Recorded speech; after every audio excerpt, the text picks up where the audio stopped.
नमस्कार दर्शकों, भवपार चैनल आप सभी दर्शकों का स्वागत करता है।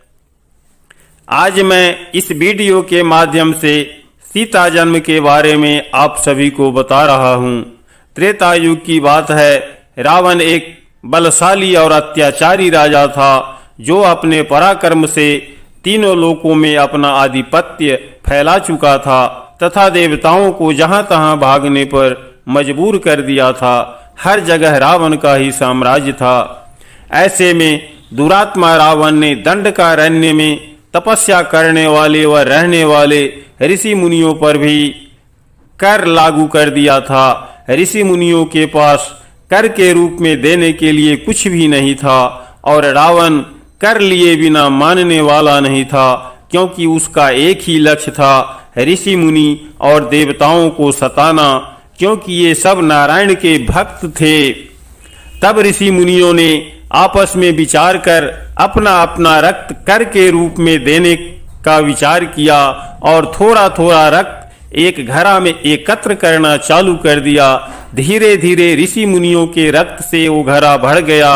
तब ऋषि मुनियों ने उस घड़े पर एक पंक्ति लिख दिया, यही घंट लंकापति नासा, अर्थात ये घड़ा रावण के विनाश का कारण बनेगा। जब रावण के दूतों ने कर लेने आया तो ऋषि मुनियों ने वही घड़ा उसे थमा दिया कि ये ले जाकर अपने राजा रावण को दे दो।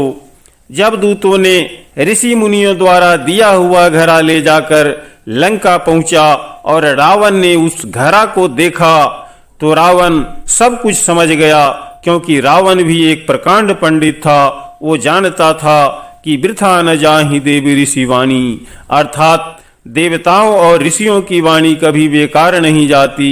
अतएव रावण ने उस घड़े को अपने दूतों के द्वारा काफी दूर निर्जन स्थान में फेंकवा दिया, जो उस समय जंगली क्षेत्र हुआ करता था और मिथिला राज्य के सीमा में पड़ता था। धीरे धीरे हवा तूफान के चलने के कारण वो घड़ा मिट्टी में दब गया और धरती माता ने उसे अपने गर्भ के रूप में पालना शुरू कर दिया।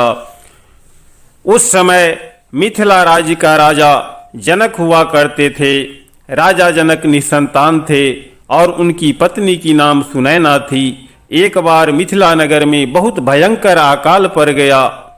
गौतम ऋषि के पुत्र सतानंद के परामर्श से राजा जनक बहुत बड़ा यज्ञ करवाए, जिससे इंद्रदेव को प्रसन्न करना था, ताकि मिथिला नगर में वर्षा हो और फिर से अन्न और धन धान्य की प्राप्ति हो सके। यज्ञ समाप्ति पर राजा जनक को हल चलाने को कहा गया। राजा जनक एक प्रजापालक राजा थे, इसीलिए एक राजा होते हुए भी उन्होंने हल चलाने को स्वीकार कर लिया। अपने राज्य की सीमा में हल चलाना आरंभ कर दिए। 2 बार हल चलाने के बाद तीसरे बार में हल के नीचे कुछ फंस गया और बैल आगे नहीं बढ़ रहा था। राजा जनक बैल को आगे बढ़ाने का बहुत प्रयत्न किए, लेकिन बैल आगे नहीं बढ़ सका। तब राजा जनक ने अपने नौकर को आदेश किया कि वे देखें हल के नीचे क्या फंस गया है। उस जगह को खोदा गया और उसमें से एक मंजूषा बाहर निकाला गया और उसे तोड़ा गया। उसी मंजूषा से मां सीता का अवतरण हुआ। इंद्रदेव प्रसन्न हुए, बारिश हुआ और मिथिला नगर अन्न और धन धान्य से परिपूर्ण हो गया। हल के शीत से सीता की उत्पत्ति हुई, इसीलिए उनका नाम सीता पड़ा।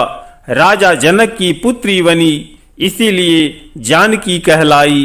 राजा जनक का एक नाम विदेह भी था, इसीलिए सीता वैदेही के नाम से भी जानी गई।